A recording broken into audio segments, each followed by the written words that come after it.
última aula, nós ouvimos um pouco aí a respeito dos filhos de Davi, correto? Quem estava aqui na última aula? Acho que só o Maio e a Ju, né? A Ju estava na Ju. A Ju também não. O Felipe, acho que também não, né, Felipe? Você estava? Ah, o Felipe escorreu. O Felipe era o orador.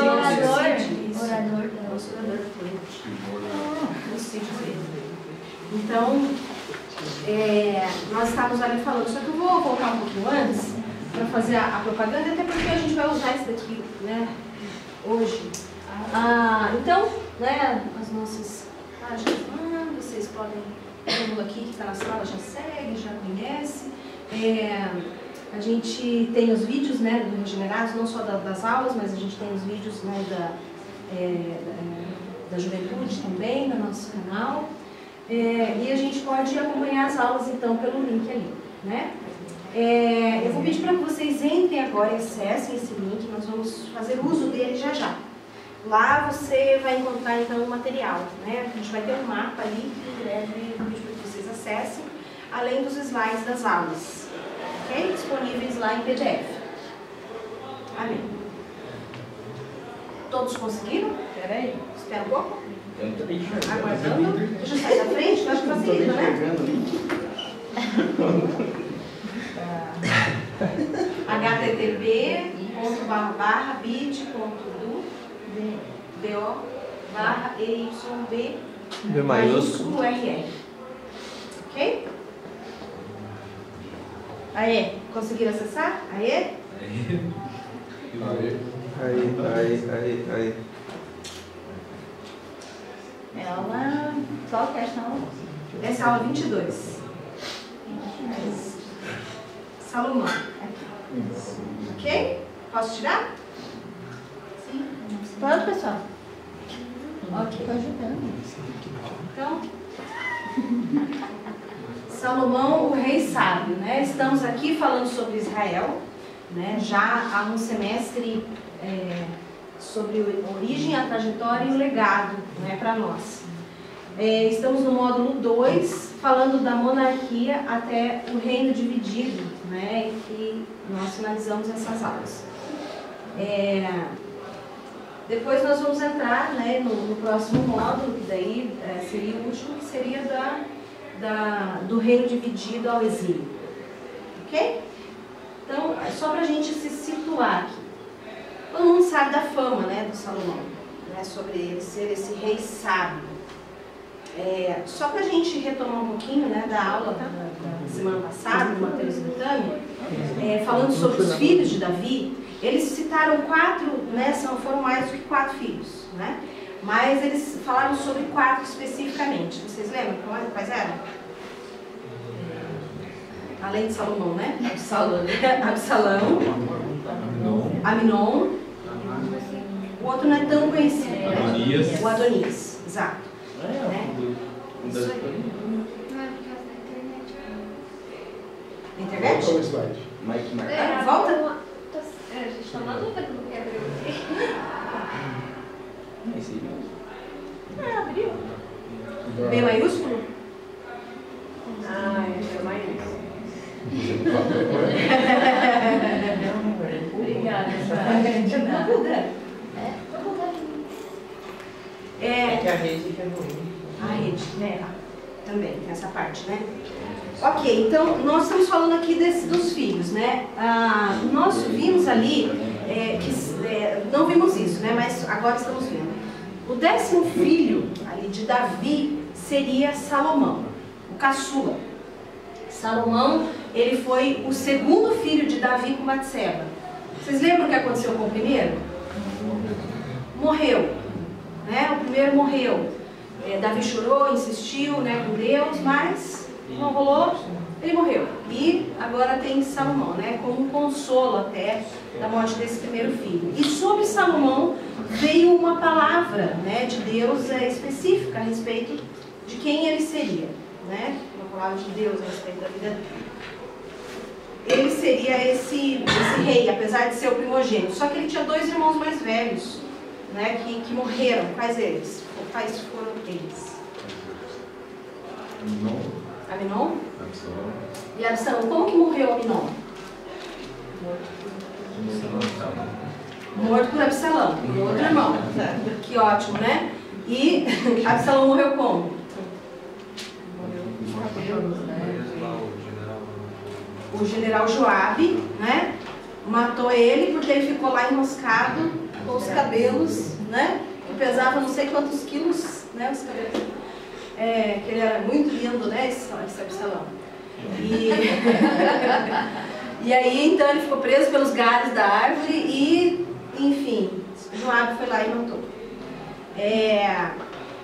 A gente vê aí uma estrutura complicada, né, a respeito da família de Davi, né, uma herança, consequência do ato de adultério que ele teve e assassinato, consequente assassinato, né, de Urias, o esposo da Batseba, com quem ele havia adulterado, que veio a ser a mãe de Salomão, né, a quem se estendeu a promessa do rei. Então nós vimos aí, né, essa situação trágica familiar. E agora a gente vê então Salomão, né, com essa palavra de Deus sobre a vida dele. Salomão, ele tem, em relação à identificação dele, é bem importante, com a palavra shalom, né, de paz. Então, shalom, né, a gente tem aí pacífico, né, de shalom, paz. Então, um homem pacífico. A gente tem também uma identificação com Jerusalém, né? Uma cidade de paz também. Então, a gente tem essa relação de Salomão com a identidade da cidade santa, né? E a identidade da palavra, né? De paz sobre Israel. Olá, bom dia. E a gente tem então essa situação toda, né, vindo de Salomão, essa palavra, essa promessa sobre a vida dele. Beleza. Ainda falando aqui sobre Salomão e a trajetória dele, né, a gente tem a história, nós já sabemos, né, que foi grande o reinado dele, a extensão, o poder, as riquezas, né, que foram alcançadas e conquistadas nesse período. Foram os anos de prosperidade de Israel, né, de maior prosperidade. Foi onde Israel atingiu o ápice da glória, né? Então lá em 1 Reis 4, 1 e 20, a gente tem lá, né, foi Salomão rei sobre todo Israel. Por esse tempo, né, grifo nosso ali, faltou uma chave, eram os filhos de Judá e Israel tão numerosos quanto a areia que está à beira do mar. Então, não houve um período de tão grande extensão do território, do povo, né, de conquista, de prosperidade, quanto para Israel, quanto para esse período. E quando a gente se refere a Israel, a gente está falando dos reinos de Israel e Judá, que estão unificados aqui, ó. Então agora eu vou pedir para que você olhe aí no seu mapa aí que você tem acessando o link, né? Você vai acompanhar junto comigo. Então a gente, no reino de Salomão aqui, a gente tem o território de Israel na parte amarela, né? Esse risco amarelo aí em volta. Consegue ver? Né? Eu estou pedindo para vocês verem ali porque às vezes aqui não rola, né? A gente tem a extremidade lá na tribo de Dan, né? A extremidade mais acima, ao sul, no caso, é isso? Não, ao norte. E a gente tem ali Israel, precisamente, né? Aqui nessa região amarela, que você pode ver no mapa, a toda a extensão do território. Na parte verde, a gente tem o território de Judá, né? Jerusalém está aqui, ó, próximo na divisa com os dois reinos, né? Jerusalém está fazendo essa divisa aí, só para que a gente consiga se situar a extensão, o tamanho desse território, né? Que vai passar por algumas debilidades, alguns rachas, algumas divisões e por fim vai se dissolver quase que por completo, né? Vai ser assimilado por outras culturas aí, que vão conquistá-los. na medida em que Israel vai se afastando de Deus, naquele processo de apostasia já conhecido lá do deserto, lá do livro dos Juízes, né, e assim por diante. Tranquilo? Beleza? Deu para situar? Então, tudo isso era a riqueza e o governo, né, de Salomão. Então, a gente vai ler aqui. Vocês conseguem ler? Está muito pequeno. Dá para ler? Beleza, então. Então, vamos lá junto, tá? 1, 2, 3 e... Dominava Salomão sobre todos os reinos, desde o rio Eufrates até a terra dos Deus até o Tigre. Estes reinos pagavam tributos e serviam a Salomão todos os dias de sua vida. Dominava sobre todos os reis daquém do rio Eufrates, desde Tifsa até Asa, e tinha paz por todos os lados em redor. Judá e Israel habitavam seguros, cada um debaixo da sua videira e debaixo da sua figueira, desde Dan até Berseba, todos os dias de Salomão. Então, só um destaque aqui, né? Tinha paz por todos os lados em redor. Vocês lembram que Davi foi aquele homem, né, que Deus levantou para guerrear todas as guerras necessárias ali ainda para a conquista, né, de todos os territórios e dos povos, ou seja, para subjugá-los, né? E Salomão então agora ele não seria esse homem de guerra, ele iria ter paz para exercer o governo, estabelecer o reino, né, e principalmente para construir o templo, né, do Senhor, tá? E é bem importante aqui quando a gente pensa em Salomão. Vai lá depois, então. Vai lá, 1, 2, 3. Quando irão, rei de Tiro, ouviu que haviam ungido Salomão, rei de seu pai, enviou os seus servos a Salomão, porque Irão sempre fora muito amigo de Davi. Então, olha só, o rei de Tiro, né, sempre foi muito amigo de Davi, tá? Cidade vizinha, nação ali ao redor, sempre foi muito amigo de Davi. E por essa amizade com Davi, agora ele vem honrar, no caso, o Salomão, né? Ele vai ter uma importante história aqui na trajetória de Salomão, no desenvolvimento desse governo de paz, né? Já deixo entre aspas essa paz. Em 2 Crônicas 1:1, Salomão, filho de Davi, fortaleceu-se no seu reino, pois o Senhor seu Deus era com ele e muito o engrandeceu. Então aqui a gente já tem a razão do crescimento, da prosperidade, da grandeza do reino de Salomão. Não é simplesmente porque havia uma promessa de Deus sobre, mas porque ele tinha um coração até um determinado momento voltado para esse Deus, né? Então a gente vê essa prosperidade porque Deus era com ele e engrandeceu o reino, consequência, tudo que ele fazia, né? Então assim foi a trajetória. Então, aqui a gente tem essa ideia geral do reino, do governo dele, da prosperidade, dos momentos de grandeza, né, dessa dinastia de Davi através de Salomão. Sobre a vida dele agora a gente vai falar um pouquinho mais, algumas questões bem importantes, né? Então, esse reino, eu quero só destacar algumas coisas que eu anotei que eu acho que é importante. O reino pacífico que a gente está falando, né? A gente está falando desse monarca que é famoso, né? Ele é reconhecido internacionalmente, a fama dele se estende. Então, esse reino pacífico, ele é muito por conta da fama e da sabedoria de Salomão, né? Ele se dá por conta dessas relações que ele vai estabelecendo, né? Com esse discernimento que ele tem, que lhe é dado, né, por Deus. Era muito importante para Israel essa situação de paz. Isso passava, era uma base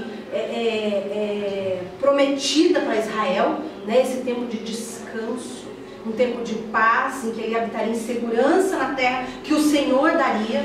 Então é muito importante que a gente tenha isso em mente quando pensa, né, nessa relação com Salomão, e que Deus estaria no meio deles. E a gente vê agora Salomão construindo o templo, né, em que Deus, a Arca da Aliança, o símbolo da presença de Deus, está ali. Beleza? A proximidade, então, de Deus com Salomão vai determinar os períodos desse reinado.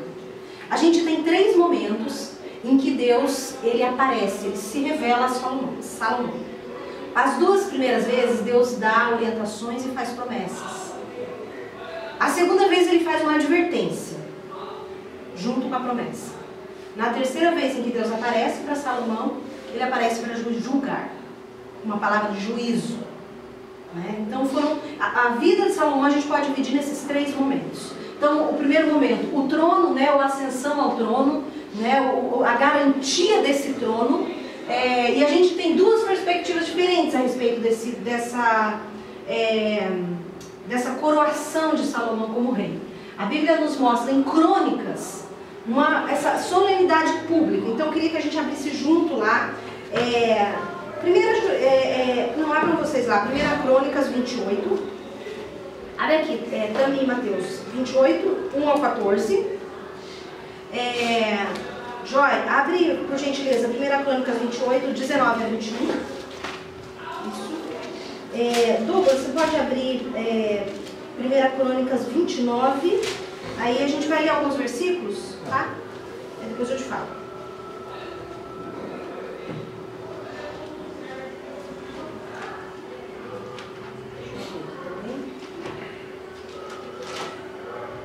Como que a gente está até aqui? Tá tudo bem? Estamos seguindo? Sim. Eu quero ver antes aqui da gente ler esses textos sobre, então, essa promessa que foi feita, lá atrás para Salomão. Aqui eu vou ler em 2 Samuel 7, você pode só acompanhar, tá? 2 Samuel 7, 12. Aqui o profeta Natan, ele está falando com Davi a respeito do desejo dele de construir uma casa para Deus. Então ele vem e traz uma palavra de Deus para Davi, o rei. Quando teus dias forem completos e vieres a dormir com os teus pais, então eu farei levantar depois de ti a tua semente, que procederá de ti, e estabelecerei o teu reino. Este edificará uma casa ao meu nome, e eu confirmarei o trono do seu reino para sempre. Eu lhe serei por pai, e ele me será por filho. E se vier a transgredir, castigá-lo-ei com vara de homens e com açoites de filhos de homens. Mas a minha benignidade se não apartará dele, como tirei de Saul a quem tirei de diante de ti. Porém, a sua casa e o seu reino serão firmados para sempre diante de ti, e o seu trono será firme para sempre. Quando Deus faz essa promessa aqui para Davi, falando a respeito da construção da casa, da construção do templo, ele está falando da descendência de Davi. A gente vai ter o prolongamento, a extensão dessa promessa sendo repetida pelos profetas a partir daqui, a respeito desse reino, governo davídico, desse reino, desse filho de Davi, essa descendência dele que se assentaria, seria o ungido do Senhor, que estabeleceria paz e justiça sobre a terra. A gente vê aqui uma figura, uma prefiguração de Cristo. O tempo de paz, o tempo de prosperidade do reino não seria obtido somente com Salomão, seria insuficiente. Um reino que não permanece eternamente, ele também morre. A gente tem ali um reino permanente agora apontando para Jesus o Cristo. Ele é a raiz de Davi. Ele é essa semente de que está falando o texto. É para ele que está sendo apontado essa dinastia futura. Muito para além do desejo do coração de Davi, tão simples de querer construir um templo para Deus, uma casa para Deus habitar. E aí a gente vê, olhando para Davi, para Jesus como essa figura de Cristo, ele mesmo, dizendo que a própria rainha de Sabá, que ela queria prestar homenagens para Salomão, uma rainha pagã, nessas alianças internacionais que a gente vai ver que Salomão travou, a gente vê ela sendo mencionada por Jesus de que ela iria ser testemunha, no caso do juízo sobre a geração quando Jesus viesse. Então agora a gente vê todas as nações vindo e prestando homenagens diante de Jesus Cristo. toda língua e todos os povos reconhecendo que Ele é Rei, Ele é Senhor. Então a gente vê algo muito maior, né, muito ampliado, do que simplesmente o governo de Salomão. Então essa é a promessa, ok? Então a gente vai ver agora lá em 1 Crônicas 28, do 1 ao 14. Aqui a gente vai ter uma narrativa sobre a solenidade pública, quando Salomão agora publicamente, diante dos príncipes, diante de todo o povo, é anunciado rei pelo o rei anterior, no caso seu pai Davi. Ok? Vai lá, pode ler, por favor. Davi reuniu em Jerusalém todos os líderes de Israel, os líderes das tribos, os líderes das divisões a serviço do rei, os comandantes de 1.000, de 100 e os líderes encarregados de todos os bens e rebanhos que pertenciam ao rei e a seus filhos, junto com os oficiais do palácio, os principais guerreiros e todos os soldados valentes. O rei Davi se pôs em pé e disse: Escutem-me, meus irmãos e meu povo. Eu tinha no coração o propósito de construir um templo para nele colocar a arca da aliança do Senhor, o estrado dos pés de nosso Deus. Fiz planos para construí-lo, mas Deus me disse: Você não construirá um templo em honra ao meu nome, pois você é um guerreiro e matou muita gente. No entanto, o Senhor, o Deus de Israel, escolheu-me dentre toda a minha família para ser rei em Israel para sempre. Ele escolheu Judá como líder, e da tribo de Judá escolheu minha família. E entre os filhos de meu pai, ele quis fazer-me rei de todo Israel. E, dentro de todos os muitos filhos que ele me deu, ele escolheu Salomão para sentar-se no trono de Israel, o reino do Senhor. Ele me disse: Seu filho Salomão é quem construirá o meu templo e os meus pátios, pois eu o escolhi para ser meu filho e eu serei o pai dele. Firmarei para sempre o reino dele, se ele continuar a obedecer os meus mandamentos e as minhas ordenanças, como faz agora. Por isso, agora declaro-lhes perante todo Israel e a Assembleia do Senhor e diante dos ouvidos de nosso Deus: Tenham o cuidado de obedecer a todos os mandamentos do Senhor, o seu Deus, para que mantenham a posse dessa boa terra e a deem por herança aos seus descendentes para sempre. E você, meu filho Salomão, reconheça o Deus de seu pai e sirva-o de todo o coração e espontaneamente, pois o Senhor sonda todos os corações e conhece a motivação dos pensamentos. Se você o buscar, o encontrará, mas se você o abandonar, ele o rejeitará para sempre. Veja que o Senhor o escolheu para construir um templo que sirva de santuário. Seja forte e mãos ao trabalho. Então Davi deu a seu filho Salomão a planta do pórtico do templo, dos seus edifícios, dos seus depósitos, dos andares superiores, de suas salas e do lugar do propiciatório. Entregou-lhe também as plantas de tudo que o Espírito havia posto em seu coração, acerca dos pátios do templo do Senhor e de todas as salas ao redor, acerca dos depósitos dos tesouros do templo de Deus e dos depósitos das dádivas sagradas. Deu-lhe instruções sobre as divisões dos sacerdotes e dos levitas, e sobre a execução de todas as tarefas do templo do Senhor e os utensílios que seriam utilizados. Determinou o peso do ouro para todos os utensílios de ouro e o peso da prata para todos os utensílios de prata, que seriam utilizados nas diferentes tarefas. Pode continuar? Agora, até o 14? Eu já tenho um finalzinho do 15. Pode falar. Pode falar? O peso do ouro para cada candelabro e suas lâmpadas, e o peso da prata para cada candelabro de prata e suas lâmpadas, de acordo com a finalidade de cada um. Então, vocês percebem aqui a importância desse texto? Quero que a gente imagine junto assim, né? Salomão, o rei Davi agora está diante dos príncipes, né? Diante de todo o reino ali, apresentando o filho dele como o ungido, o eleito de Deus para governar esse povo agora, né? Ele vem e apresenta não somente a legitimidade do trono por ser um descendente dele, que é, né, a família dinástica, mas porque Deus o havia escolhido dentre todos os filhos, ele destaca no texto, né? Entre todos os filhos para assentar-se no trono. E Deus faz uma promessa para ele. E aí Davi, diferente dos outros filhos, a gente vê Davi trazendo instrução para Salomão, orientação, direcionamento, né? Ensinando o coração dele. Davi fala: filho, né, diante de todos ali. Agora você tem o cuidado de guardar, né, os mandamentos, a palavra do Senhor, de obedecê-lo em todos os caminhos, né, porque a promessa é: se você andar em todos os caminhos, se você obedecer os estatutos, né, você vai ter o seu reino confirmado.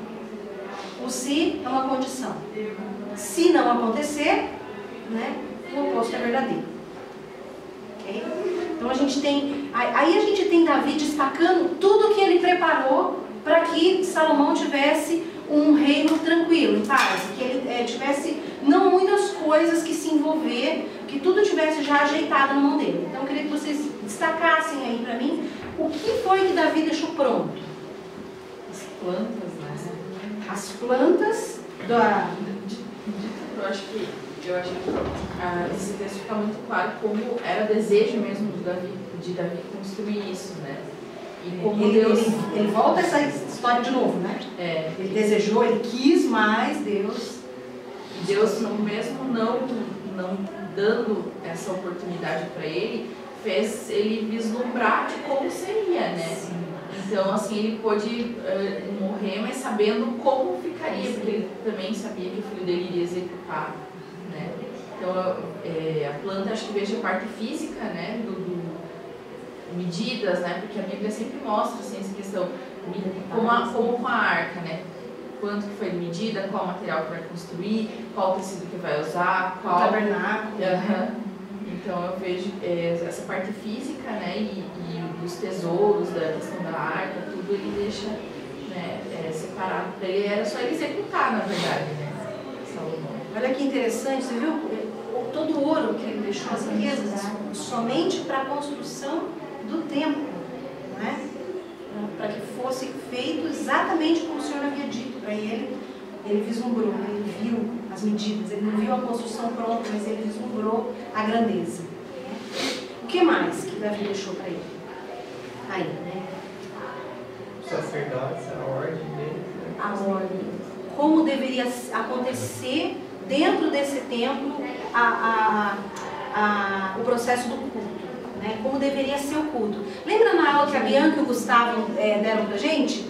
Eles falaram sobre a organização, né, dos levitas músicos, né? Davi então institui um ministério de adoração no templo, né, como ofício também dos levitas, né, além daquilo que eles já faziam, já realizavam, né? Agora eles não teriam mais que transportar a arca para vários lugares, a arca ficaria no templo, né?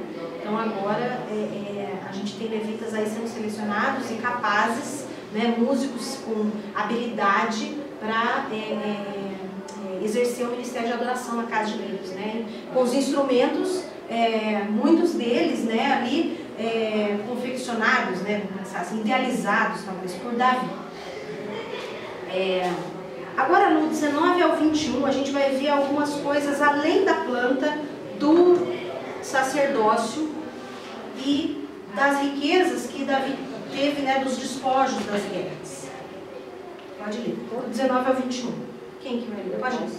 Pode ler. Disse Davi a Salomão: tudo isso a mão do Senhor me deu por escrito, e ele me deu entendimento para executar todos esses projetos. E acrescentou: seja forte e corajoso, mãos ao trabalho. Não tenha medo nem desanime, pois Deus, o Senhor, o meu Deus, está com você. Ele não o deixará nem o abandonará, até que se termine toda a construção do templo do Senhor. As divisões dos sacerdotes e dos levitas estão definidas para todas as tarefas que se farão no templo de Deus. E você receberá a ajuda de homens peritos em todo tipo de serviço. Os líderes e todo o povo obedecerão a todas as suas ordens. Então, diante de todo o povo agora, né, Davi vem e fala que todos eles obedecerão aquilo que o filho dele, que é o que está no trono, né, irá realizar, irá executar. Então, Davi agora, ele passa a autoridade, o legado, né, que ele tinha sobre o povo para o filho dele, Salomão. Deus deu para ele a capacidade de executar, mas ele vai agora e transfere para o filho a legitimidade desse governo, da execução desses projetos. né? É para ele, ele que faria tudo isso. Ele dá o exemplo, ele vai à frente, e aí depois ele diz aqui, olha só, quem está disposto a encher sua mão para oferecer hoje voluntariamente ao Senhor? Eu acabei de ofertar do meu tesouro particular, não precisava. Não é porque havia necessidade, tinha riqueza suficiente. Mas ele entende a necessidade de ofertar, de dar ao Senhor. E aí agora ele estende essa oportunidade para o povo. Né? E aí na sequência a gente vai ver que o povo, os príncipes, os pais, os capitães, né? No versículo 6 ali, eles vão contribuir voluntariamente. Aí o povo, vendo tudo isso, também vai ir, no 9, o povo se alegrou com o coração perfeito e voluntariamente deram ao Senhor. E também o rei Davi se alegrou com grande alegria. Né? Então a gente vê todo esse momento aqui importante, que é quando Salomão está sendo agora publicamente ungido esse rei. Tá? Aqui, deixa eu ver mais um pedaço desse texto aqui que eu queria que a gente lesse.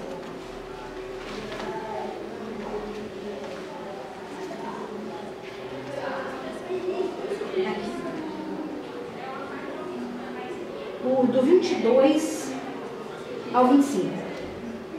Ative, Douglas, por favor. Eu estava lendo o texto aqui. O que você falou? 29? 22 ao 25. 29 do 22 ao 25.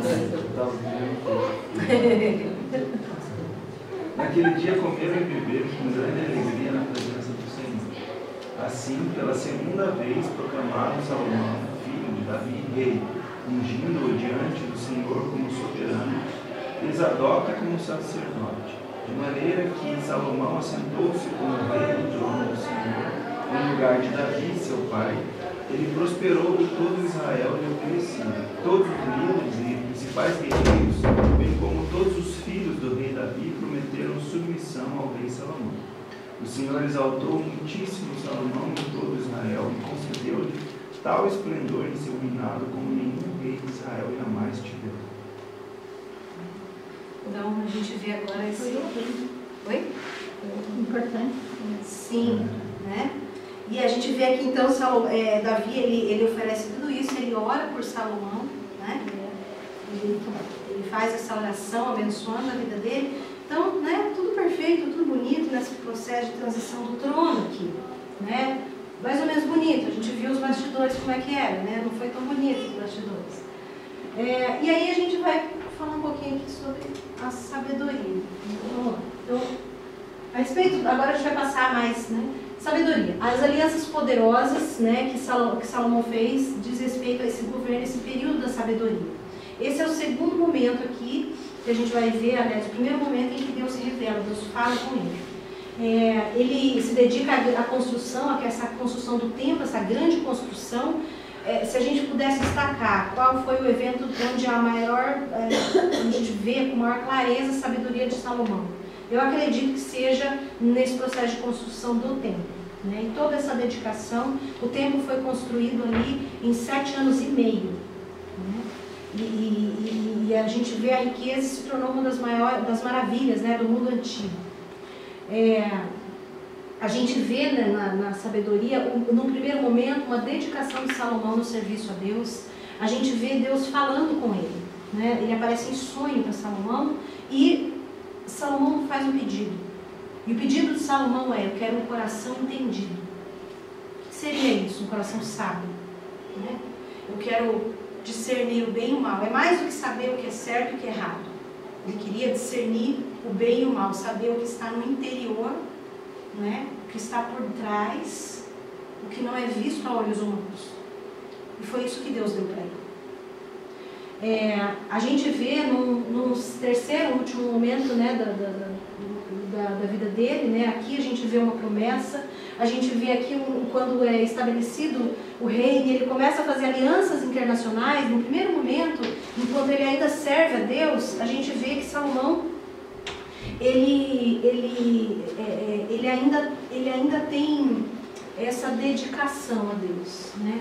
Ele ainda é fiel à promessa. Então Deus vem e estabelece, fortalece, né? Depois da dedicação do templo, tudo construído, as pessoas vindo visitá-lo, né? Deus fortalece essa promessa, só que relembra a condição da promessa.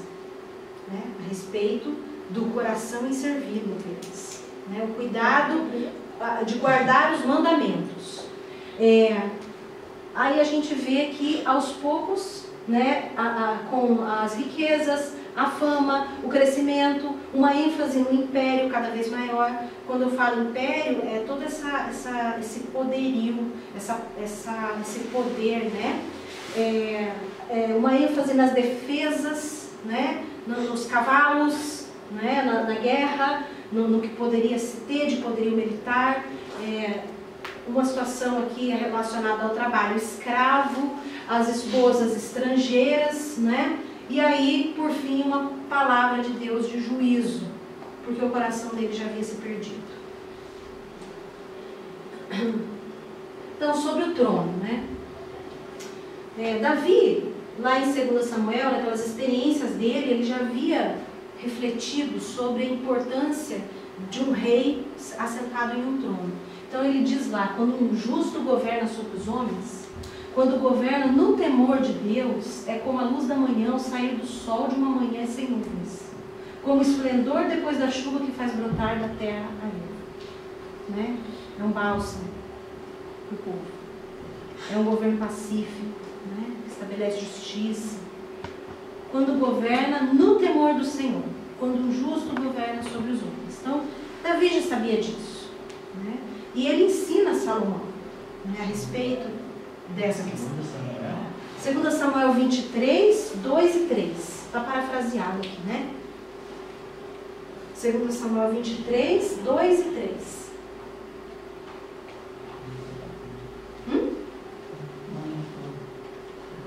Porque ele não está ipsis literis, ele está parafraseado mesmo. Tá.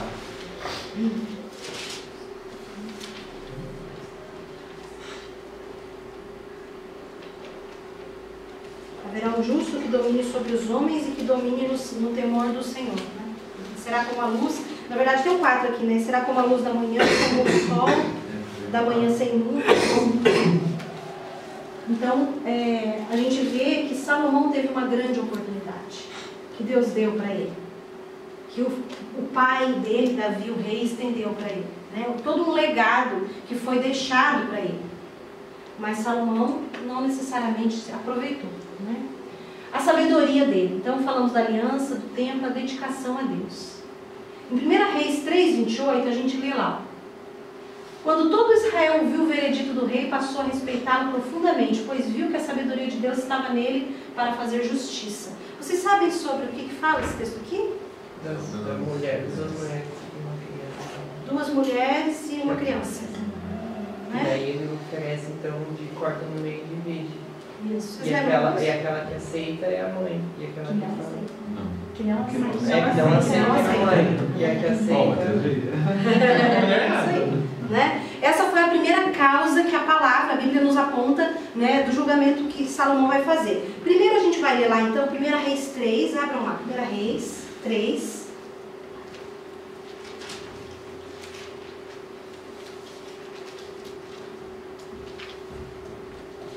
1 Reis 3.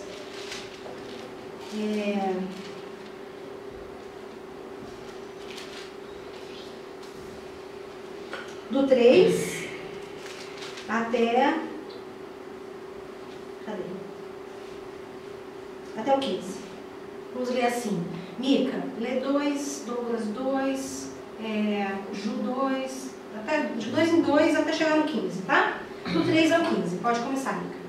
E Salomão amava o Senhor, andando nos estatutos de Davi seu pai. Somente nos altos sacrificava e queimava incenso. E foi o rei de Gibeon para lá sacrificar, porque aquele era o alto maior. 1000 holocaustos sacrificou Salomão naquele altar. 5 e 6. Em Gibeon, o Senhor apareceu a Salomão num sonho à noite e lhe disse: peça-me o que quiser e eu lhe darei. Salomão respondeu: tu fostes muito bondoso para com teu servo, o meu pai Davi, pois ele foi fiel a ti e foi justo e reto de coração. Tu mantiveste grande bondade para com ele e lhe deste um filho que hoje se assenta no seu trono.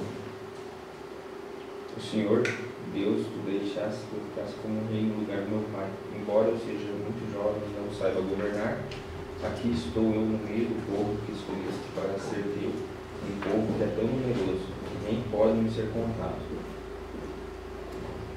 Portanto, dá-me sabedoria para que eu possa governar o teu povo com justiça e saber a diferença entre o bem e o mal. Se não for assim, como é que eu poderei governar este teu grande povo? Deus gostou de Salomão ter pedido isso e disse: já que você pediu sabedoria para governar com justiça, em vez de pedir vida longa ou riqueza ou a morte dos seus inimigos, eu darei o que você pediu.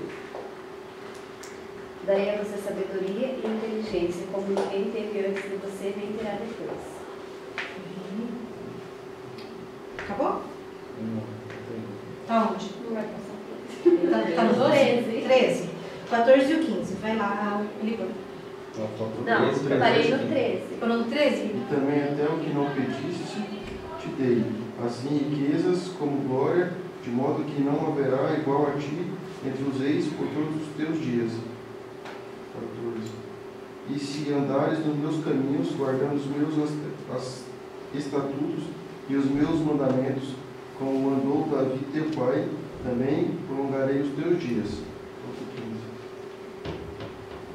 15. E acordou Salomão, e eis que era um sonho. E veio a Jerusalém, pôs-se perante a arca do Senhor, e sacrificou holocaustos, preparou sacrifícios pacíficos, e fez um banquete a todos os seus servos. Né? Então a gente vê Salomão agora fazendo um pedido a Deus, né? Um pedido de sabedoria. A gente sempre faz essa transliteração para nós aqui, para a nossa vida hoje, né? O que nós devemos pedir a Deus acima de tudo? Sabedoria, né? Mas que tipo de sabedoria é essa que Salomão está pedindo? Não é qualquer sabedoria. Ele está pedindo sabedoria para discernir o bem e o mal. Sabedoria para saber escolher quando precisar tomar uma decisão e julgar o povo, não é? Para conduzir o povo, para liderar esse grande povo. Ele reconhece, primeiro, que ele é muito jovem, olha lá, ele é muito novo, como Davi havia dito, inexperiente. E existe todo aquele povo, aquele reino todo, como ele vai governar tudo isso sem sabedoria, sem discernir o que é bom e o que é mal? E agora ele pede esse tipo de sabedoria. Esse tipo de sabedoria que o Espírito Santo nos dá, para saber discernir o bem e o mal. Para saber nos conduzir na vida, diante de Deus, diante das situações que vão se impondo diante da gente. Para que caminho eu vou. Eu gosto daquele texto, né, que fala que ouvirá uma voz por trás dele que dirá: este é o caminho, andai por ele. É a voz do próprio Deus, é a voz do Espírito Santo. Era essa voz que Salomão precisava ouvir e obedecer. Ok, a partir desse momento, né, o texto imediatamente aí já começa a narrar esse exemplo aqui.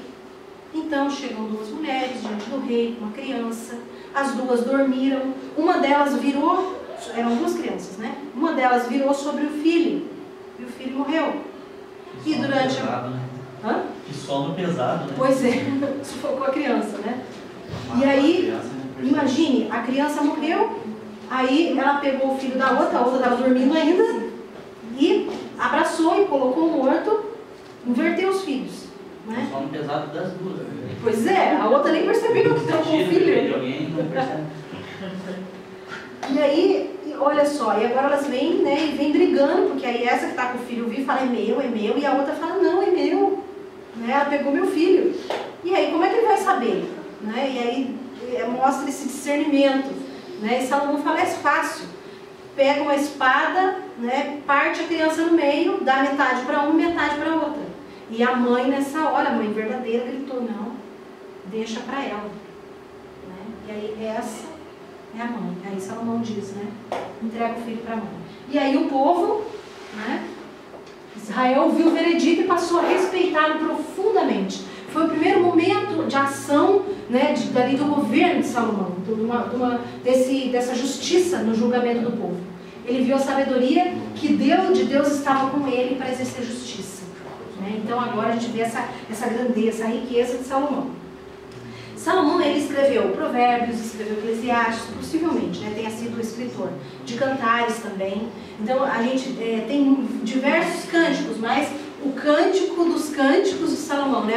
O mais importante, o mais célebre, né? Seria o Cantares, que a gente tem na Bíblia, né? Que narrando ali, possivelmente, né, o casamento, né, entre a sunamita, né, que pode ser aquela sunamita de Davi, né, aquela Abisag, aquela última esposa, jovem ainda, né, que Adonias quis desposar ela, inclusive, e cravou a morte dele naquela hora, né, que ele quis a esposa de Davi, do pai. E aí agora a gente tem esse casamento, né, e aí esse cântico, né, de celebração. A gente vê um jovem ali muito apaixonado, um jovem, né, inspirado, cheio de sabedoria, e aí a gente vê os provérbios. Ele escreveu mais de 1.500, 1.500 provérbios, né? Claro, não estão todos aqui escritos aqui na Bíblia a gente tem alguns, mas ele não escreveu simplesmente da cabeça dele, também fez um aproveitamento de toda a cultura popular que havia ao redor, né? E ele trouxe isso para o entendimento da palavra de Deus, né? É como hoje a gente pegar, por exemplo, uma poesia ou algo nesse sentido e fazer uma aplicação, né, que a gente traga para o entendimento dentro do nosso escopo cristão, né? Então Salomão fez isso, né? Isso se tornou popular por conta disso. E a gente vê Eclesiastes ele discutindo a respeito do sentido da vida, né? Qual é o sentido? E a gente vê no final de muita reflexão que muito pessimista. Muito pessimista, triste, depressivo. Tudo é vaidade. Né? Tudo é vaidade. Até o final do livro, a impressão que a gente tem é que é melhor se matar mesmo, que não serve para nada viver aqui, né? Não tem propósito e nada faz sentido. Mas no final ele faz essa reflexão, né? Ele descobre que o único propósito, o único que de fato vale a pena, a única coisa que traz sentido, valor para a vida, é temer o Senhor e guardar os mandamentos. Porque ele viveu o oposto disso. Aliás, ele viveu os dois momentos. Ele guardou os mandamentos, foi rico, próspero, pacífico, rei, né? Desfrutou da graça de Deus, do relacionamento. E depois ele desfrutou da outra parte. Comeu, bebeu, fez o que quis e não guardou os mandamentos, né? E aí a gente vê essa dualidade, essa duplicidade da vida, né? Desse paradoxo da vida de Salomão. Então, a importância do templo, né? No templo, a gente tinha a Arca da Aliança, né, lá dentro. A gente sabe que ela era aquele representativo para a nação da presença de Deus. Então, era extremamente valorizado o templo para o Estado de Israel, né? Mas em nenhum momento Deus, a presença da arca e a presença daquela grandeza do templo, ela era condicionada, ela não era algo permanente. Deus deu condição, era temporário aqui. Deus falou que o dia em que eles se afastassem dos mandamentos, né, aquele templo seria destruído, ia virar em nada, ia ser saqueado.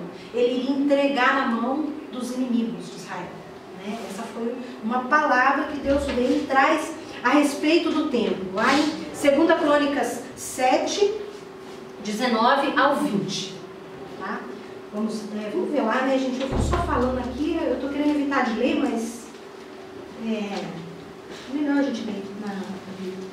2 Crônicas 7, 19 e 20.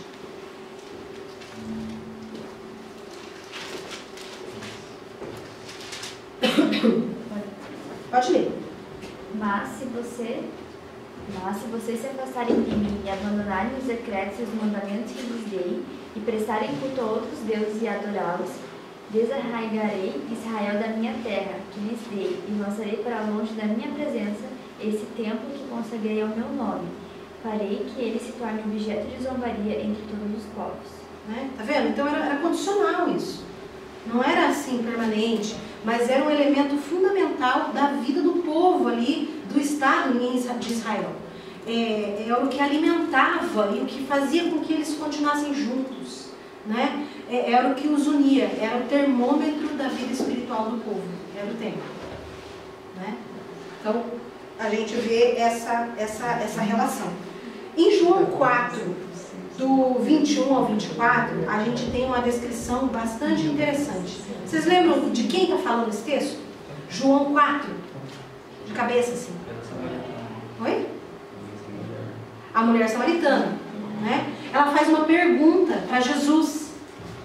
Os nossos pais falaram que a gente tem que adorar, né, no monte aqui. Vocês falam que tem que ir lá para Jerusalém no templo para adorar. Onde que é que tem que adorar então, Jesus? Aí Jesus vem e dar uma resposta. Qual é a resposta que Jesus dá para ela? Deus é Espírito, né? Vai chegar a hora em que, já chegou, né?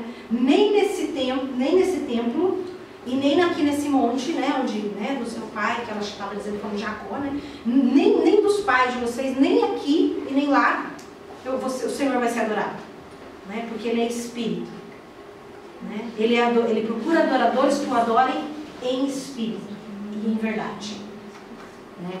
Então agora a gente vem ver essa ressignificação do templo, né, a partir dessa fala de Jesus. Hebreus 10, 22. Alguém pode abrir? E outra pessoa abre Apocalipse 21, 22.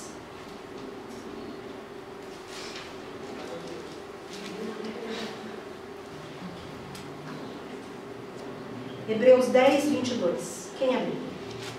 Pode ler. Portanto, chegamos perto de Deus com uma oração sincera e fé firme, com a consciência limpa das nossas culpas e com o corpo lavado com água pura. Né? Eu li o 22. É 10, 20. 10, 22. Entrar com fé, com intrepidez, né? Expressando essa fé, né? Porque a liberdade para entrar no templo, no Santo dos Santos, né? Já fomos purificados, lavados por esse sangue, livre das nossas culpas. Pode ler o Apocalipse 21, 22. Virem no templo da cidade, pois o seu templo é o Senhor Deus, o Todo-Poderoso e o Cordeiro. Então, na nova Jerusalém, a Jerusalém que desce do céu agora, não há nenhum templo, né? Porque o próprio Deus e o Cordeiro são o templo. Olha que a ressignificação que passa, isso que era tão importante para a cultura e a memória do povo de Israel. A gente vê agora essa ressignificação passando por Jesus e agora na plenitude dos tempos, ali em Apocalipse. Então seria mais ou menos essa a réplica, né, pensando aí do que seria o templo de Salomão. Provavelmente bem mais suntuoso, mais grandioso até do que isso, né? Mas isso é só para a gente ter uma imagem, uma ideia.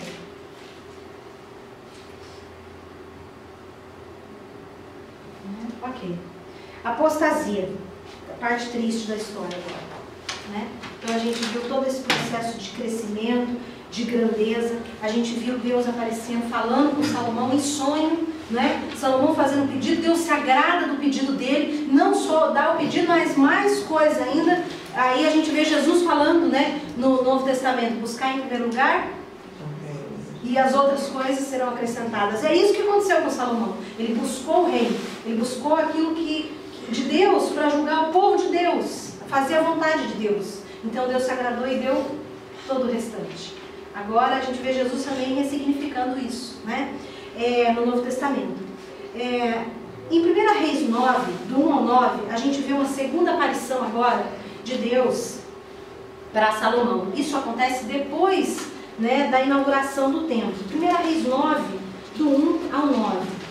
Gente, tem bastante texto para a gente ler. Essa aula é uma aula comprida, né? A gente está juntando 3 aulas numa aula aqui, por isso que eu estou lendo tanto texto com vocês. Então, desculpa, mas é importante, tá? Está desculpada por ler a Bíblia. Oi? Está desculpada por ler a Bíblia. Entendi. Está desculpada por ler a Bíblia. Está desculpada por ler a Bíblia. A gente entende, né? Pedagogicamente, didaticamente, às vezes você dá aquelas puladas, mas que coisa.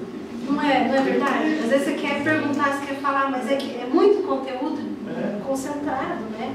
Precisa ler. Pode ler, de 1 a 9. 1 Reis, 9, de 1 a 9. Quando Salomão acabou de construir o templo do Senhor, o palácio real e tudo mais que desejara construir, o Senhor lhe apareceu pela segunda vez, como lhe havia aparecido em Gibeon. O Senhor lhe disse: ouvi a oração e a súplica que você fez diante de mim. Consagrei este templo que você construiu, para que nele habite o meu nome para sempre. Os meus olhos e o meu coração estarão sempre nele. E se você andar segundo a minha vontade, com integridade de coração e com retidão, como fez o seu pai Davi, se fizer tudo que lhe ordeno, e obedecendo aos meus decretos e às minhas ordenanças, firmarei para sempre sobre Israel o seu trono, conforme prometi a Davi, seu pai, quando lhe disse: nunca lhe faltará descendentes para governar Israel. Mas, se você ou seus filhos se afastarem de mim, e não obedecerem aos mandamentos e aos decretos que lhes dei, e prestarem culto a outros deuses e adorá-los, desarraigarei Israel da terra que lhes dei, e lançarei longe da minha presença este templo que consagrei ao meu nome. Israel se tornará então objeto de zombaria de todos os povos, e embora este templo seja agora imponente, todos os que passarem por ele ficarão espantados e perguntarão: por que o Senhor fez uma coisa dessas e a esta terra e a este templo? E a resposta será: porque abandonaram o Senhor seu Deus, que tirou os seus antepassados do Egito, e se apegaram a outros deuses, adorando-os e prestando-lhes culto. Por isso o Senhor trouxe sobre eles toda esta desgraça. Então aqui a gente vê, né? Pesado, né? Deus aparecendo segunda vez a Salomão, da mesma forma que foi em Gibeon. Como que ele apareceu em Gibeon? Em sonhos. Então, provavelmente, ele diz que apareceu da mesma forma, né? Provavelmente em sonho Deus vem e fala isso para Salomão. Olha aqui que promessa poderosa que Deus faz para ele, né? E ai que medo da condição para cumprimento da promessa. Ai que medo da consequência caso não seja cumprido o juramento, né? O pacto dessa promessa. O versículo 7 é uma profecia pesadíssima, né? Cumprida, porque eu exterminarei Israel do seu país e eles vão ser objeto de escárnio, que foi exatamente o que acontece a partir da diáspora do primeiro século. Objeto de escárnio. De escárnio, de perseguição, de não ter território. Né? Não tem nada, não tem poder. Fala. Posso fazer um pensamento? Sim. A gente, aqui dá pra falar entre a gente, né, que não tem gente mais de fora. Mas tá gravando. Né? Não é da Fábio, tá? Em relação tipo, a outros, então, tá bom. Em relação a outros templos com o mesmo nome que surgem até hoje, né? Aqui a palavra fala que se vocês se afastarem, será um motivo de zombaria. E a gente vê que realmente, tipo, fora do cristianismo, ou até mesmo em outras vertentes do cristianismo, né, é muito zombado mesmo, né? Porque é uma super construção, mas tudo deturpado. Não tem significado mais, não faz sentido não mais. faz Se a gente pensa o termo de Salomão hoje, o primeiro pensamento que vem a gente não é muito bom, né? Não. Então, é isso. Positivo, né? Como aquela palavra como permanece até hoje, né? Então, assim, você vê como fica complicado, né? Politicamente. A gente vê, então, agora esse afastamento. Aqui, não sei, ficou meio, né? O filtro ficou muito escuro, mas a gente tem ali uma imagem representando a rainha de Sabá vindo visitar Salomão. Então, a rainha de Sabá faz essa visita, né, a ele. Antes disso, depois que Deus fala essa palavra, a gente tem algumas situações interessantes que vão, não muito interessantes, mas são interessantes, né? Não são interessantes, mas são interessantes. Mais ou menos, depende do ponto de vista. Então a gente vê algumas realizações internacionais.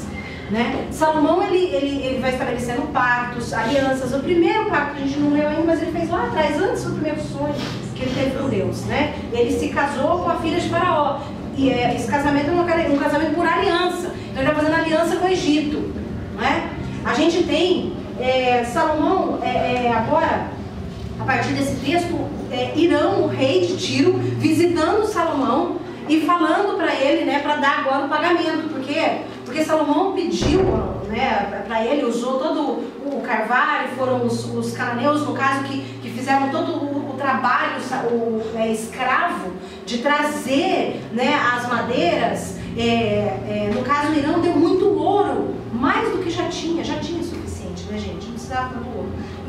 Mas como Salomão governava ali, ele era o top, né? Então ele vem atrás. E agora, Salomão tinha prometido para Irão, em troca de todos esses. 15 ao 24, por favor.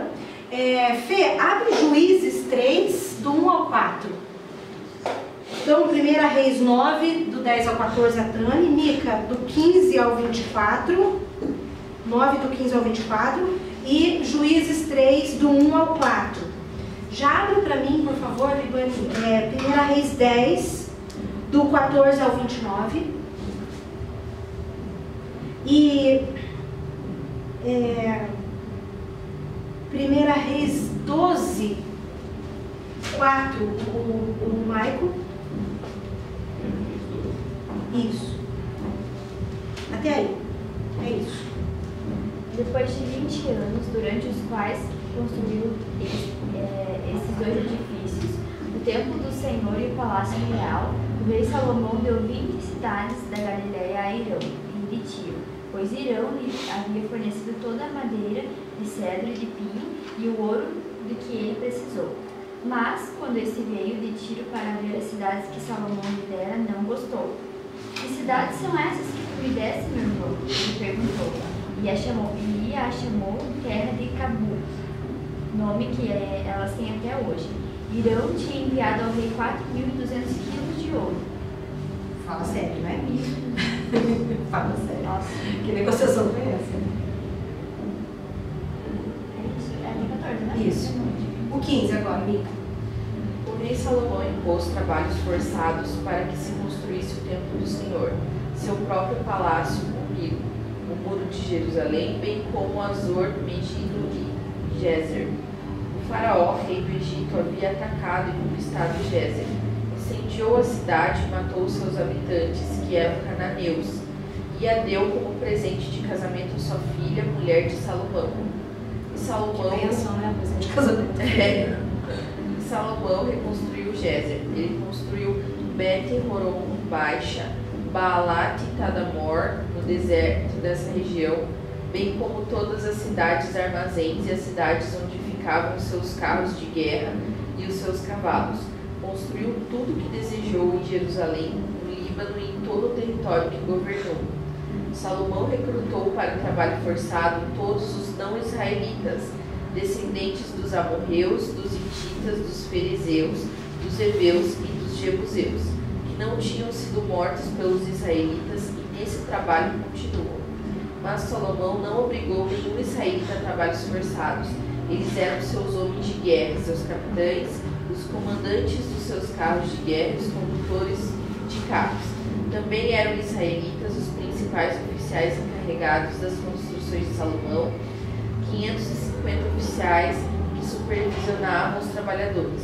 Somente depois que a filha do faraó mudou-se da cidade de Davi para o palácio que Salomão havia construído para ela, foi que ele construiu o Milo. Pode ler, Felipe. Juízes 3, do 1 ao 4.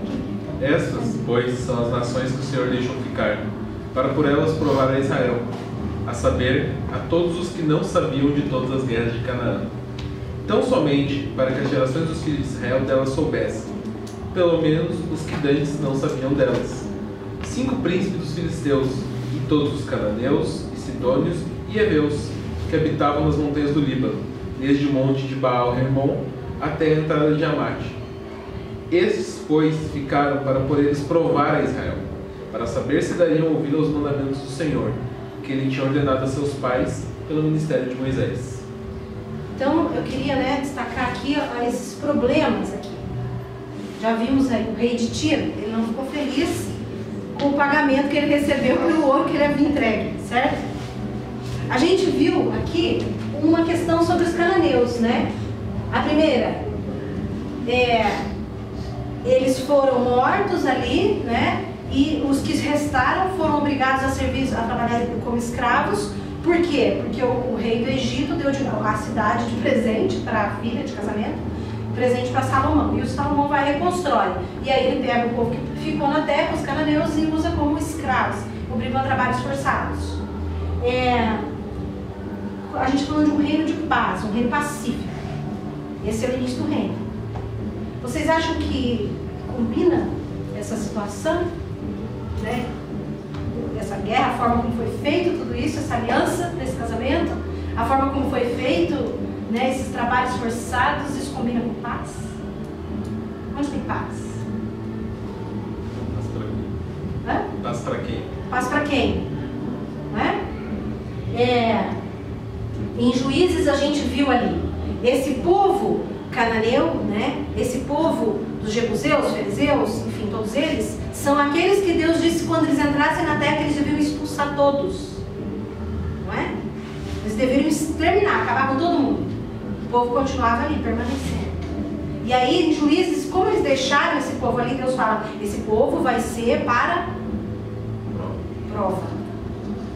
E o coração de Salomão vai ser provado cada vez mais. Ele foi aprovado? Em 1 Reis 12:4. Quem que abriu? Salomão, o seu pai, nos tratou com dureza, nos fez carregar cargas pesadas. Se o Senhor tornar essas cargas mais leves e a nossa vida mais fácil, nós seremos os seus servidores.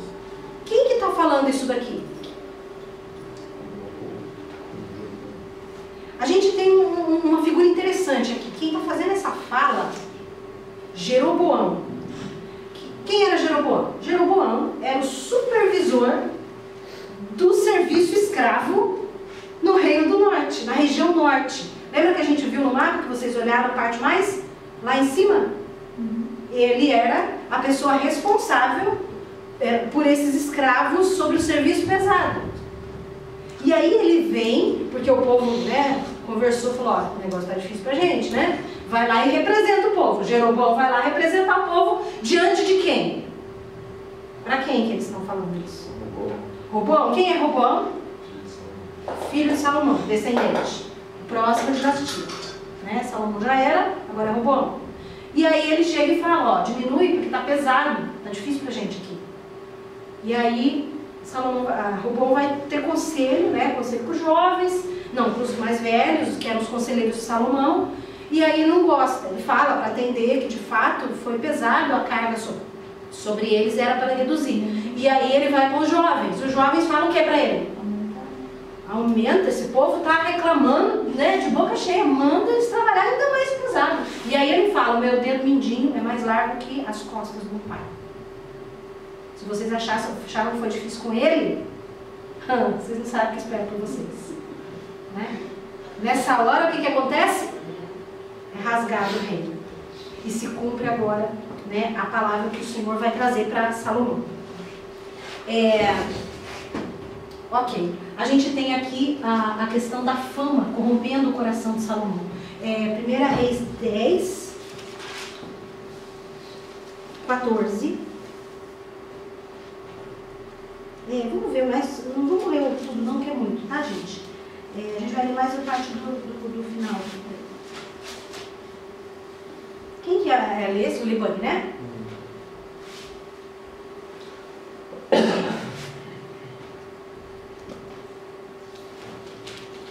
O 23 o 23 e o 24 e o 27 ao 29.